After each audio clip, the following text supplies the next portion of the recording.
আমাদেরকে বাধ্য হয়ে বড় ছবি বানাতে গেলে যাওয়া লাগে। সে যদি ভাবে যে আমি যা বানাবো তাই ঠিক, তাই বেস্ট হবে, তাহলে বেস্ট ক্রিয়েশন আসবে না। আমরা যদি ইন্টারন্যাশনালি সিনেমার সাথে পাল্লা দিয়ে সিনেমা বানাতে চাই, আমাদের দেশের বাইরে লাগবেই যাওয়া। আসলে প্রত্যেকটা ক্যারেক্টার যারা জাগিতে অভিনয় করেছে দুর্দান্ত অভিনয়। আমার মনে হচ্ছিল যে আহ সত্যিকারের আমি একটা গল্প দেখি। সব জায়গায় বাংলা সিনেমা মানুষ যে বাংলা সিনেমাকে ভালোবাসে, এবং ঈদের থেকে এখন পর্যন্ত মনে হচ্ছে এখনো ঈদ। এই যে প্রত্যেকটা সিনেমা মানুষ দেখছে, যেভাবে করে বরবাদ দেখছে, যেভাবে করে দাগি দেখছে, জঙ্গি দেখছে, চক্কর দেখছে, জিন দেখছে, যে উৎসব ফিল্ম দেখার জন্য একটা উৎসব, টিকিট পাওয়া যাচ্ছে না। এটা আমাদেরকে অনেক বেশি আরো খুশি আর কি। মানে এখন আমরা আরো বেশি কনফিডেন্ট যে না,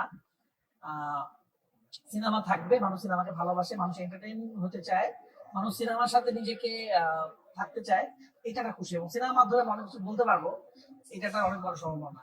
আমার জীবনের শুরু থেকে আমি চ্যালেঞ্জের মধ্যে থাকতে চাই, চ্যালেঞ্জ আমি এনজয় করি। এবং আমার কাছে মনে হয় প্রতিটা ফিল্ম ডিরেক্টরের যদি জীবনে চ্যালেঞ্জ না থাকে, সে যদি ভাবে যে আমি যা বানাবো তাই ঠিক, তাই বেস্ট হবে, তাহলে বেস্ট ক্রিয়েশন আসবে না। আমি যখন পরান বানানো শুরু করছি, পরান খুব ছোট বাজেটে ছিল। পরান যখন ব্লকবাস্টার হয়, এরপরে তো মানে এর থেকে বেটার সুড়ঙ্গ বানানোর চেষ্টা করছি। সুড়ঙ্গের পর আরেকটু বড় করার চেষ্টা করছি তুফানে। আমি নিজেকেই সবসময় চ্যালেঞ্জ দেওয়ার চেষ্টা করি। এবার যেরকম তুফানের পর তাণ্ডব আমরা আরো বড় করে, আরো সুন্দর করে করার চেষ্টা করতেছি। এই যে কম্পিটিশন, এই যে মানুষের চিন্তা ভাবনা যে আরো বেটার হইতে হবে, এটা থাকাটা সবার জন্য ভালো। শুধু আমার জন্য না, আমার টিম, সবার টিমের জন্য ভালো। এবং এই যে রেকর্ড হচ্ছে একটা বার, আমার তুফান 1 মাস চলছিল, 1 মাসে সব রেকর্ড ভেঙে দিছিল। এবার আবার রেকর্ড ভাঙা হচ্ছে, সামনে আবার রেকর্ড ভাঙা হবে, এরপর আরো হবে। এভাবে কিন্তু একটা ইন্ডাস্ট্রি সামনের দিকে আগায় আসলে। এই যে ইনস্ট্রুমেন্ট গুলো দেখছি আমরা, 5.1 সাউন্ড, সিট, এসি, সবটা বাংলাদেশ থেকে আমরা পাইছি। যেটা নাই সেটা বাংলাদেশ থেকে বাইরে থেকে নিয়ে আসছি না, এই জন্য এই জিনিসটা সুন্দর হয়েছে।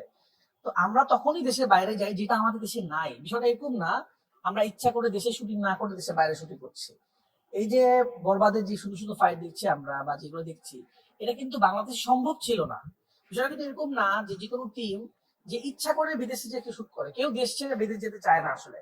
আমরা তখনই দেশের বাইরে যা শুট করি যখন যেই জিনিসটা আমাদের বাংলাদেশে নাই, যেই ইনস্ট্রুমেন্টটা বাংলাদেশে নেই, সেটা আনি। সেটা শুধু সিনেমা ক্ষেত্রে না, কিন্তু সেটা আমাদের অনেক খাবারের জিনিস হয়। আমাদের এই যে মেট্রো রেল, মেট্রো থেকে শুরু করে ব্রিজ থেকে শুরু করে বিভিন্ন ইঞ্জিনিয়ার নিয়ে আসেন আমরা, এবং অনেক কিছু বাইরে থেকে বানিয়ে নিয়ে আসেন। এটা কিন্তু নেগেটিভ না। কোনটা নেগেটিভ? আমাদের সিনেমাটা কোথায় চলতেছে? সিনেমাটা বাংলাদেশে চলতেছে, প্রোডাক্টটা বাংলাদেশের, ব্যবসা বাংলাদেশ করতেছে। তো আলটিমেটলি বাংলাদেশই লাভবান হচ্ছে। যেহেতু আমাদের ফিল্ম সিটি নাই, যেহেতু আমাদের ওরকম অ্যাকশন করার মতো জায়গা নাই, যেহেতু আমাদের ওরকম সব লোকেশন আমরা শুট করতে পারি না চাইলেই, তো আমাদেরকে বাধ্য হয়ে বড় ছবি বানাতে গেলে যাওয়া লাগে। আমার কিন্তু পড়ানোর সময় যাওয়া লাগে নাই, আমাকে সুরঙ্গের সময় যাওয়া লাগে না, কারণ আমার ডিমান্ড করছিল না ওরকম ফাইট। আমার এই আগের ছবির সময় যাওয়া লাগে না। আমার তুফানে যেতে হচ্ছে, আমি তুফানের যে মেশিন